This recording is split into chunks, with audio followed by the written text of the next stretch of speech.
ബഹുമാനപ്പെട്ട നീലപത്മനാഭൻ അവർകൾ എഴുതിയ കവിത അമ്മേ അമ്മേ. വായിക്കുന്നത് ജെ സുജാത. അമ്മേ അമ്മേ, ഇന്ന് മകരവാവ്. 18 കൊല്ലങ്ങൾക്ക് മുമ്പേ ഇങ്ങനെയൊരു മകരവാവ് ദിവസത്തിലാണല്ലോ ഞങ്ങളെയൊക്കെ വിട്ട് പിരിഞ്ഞ് നീ പോയത്. നിന്നെ ഓർക്കുമ്പോൾ എന്തിനെപ്പറ്റി പറയും, എന്തിനെപ്പറ്റി പറയാതിരിക്കും? ഉള്ളിൽ അന്നുപോലെ തന്നെ ഇന്നും ഒരു വിഭ്രാന്തി. ശോകത്തിൻ്റെ നിഴലുകൾ, ബന്ധിപ്പിക്കുന്ന വരകൾ വരയ്ക്കാൻ അറിയാത്ത, സാധിക്കാത്ത, മിന്നിമറയുന്ന കോലപ്പുള്ളികൾ ഉള്ളു നിറയെ.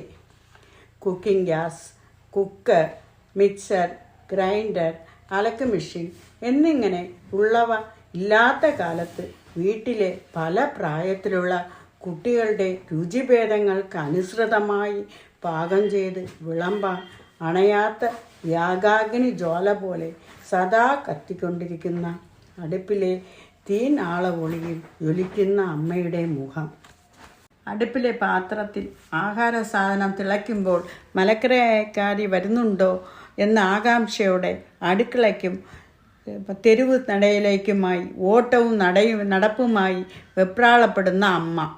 ഇടയ്ക്കിടയ്ക്ക് അരകല്ലിൻ്റെ മുന്നിലേക്കോടി മഞ്ഞൾ, മുളക്, കൊത്തമല്ലി, ജീരകം എന്നിങ്ങനെയുള്ള പലവ്യഞ്ജന സാധനങ്ങൾ ധൃതിയിൽ അരയ്ക്കുന്ന അമ്മ. സൂര്യൻ ആകാശമധ്യേ വന്ന് മുറ്റത്ത് അയയിൽ വെയിൽ മൂക്കുമ്പോൾ അലക്കുകല്ലിൽ മുഷിഞ്ഞ തുണികളെ സോപ്പ് പതച്ച് അടിച്ച് നനച്ച് അലക്കുന്ന അമ്മ. ഇതിനിടയ്ക്ക് തൊട്ടിലിൽ കിടന്ന് കൈകാലിട്ട് അടിച്ച് കരഞ്ഞ് ബഹളം കൂട്ടുന്ന കൊച്ചനിയനെയോ അനിയത്തിയെയോ തൊട്ടിലാട്ടി താരാട്ടുപാടി സമാധാനപ്പെടുത്തുന്ന അമ്മ. അർദ്ധരാത്രികളിൽ പള്ളിക്കൂട പാഠങ്ങൾ പഠിച്ചിട്ട് ഗാഠനിദ്രയിൽ ലയിക്കും നേരങ്ങളിൽ ഞങ്ങളുടെ ചെവികളിൽ മുഴങ്ങുന്ന കടപടാ ശബ്ദം. അടുത്ത ദിവസം പ്രാതലിന് ആട്ടുരലിൽ മാവരയ്ക്കുന്ന അമ്മ.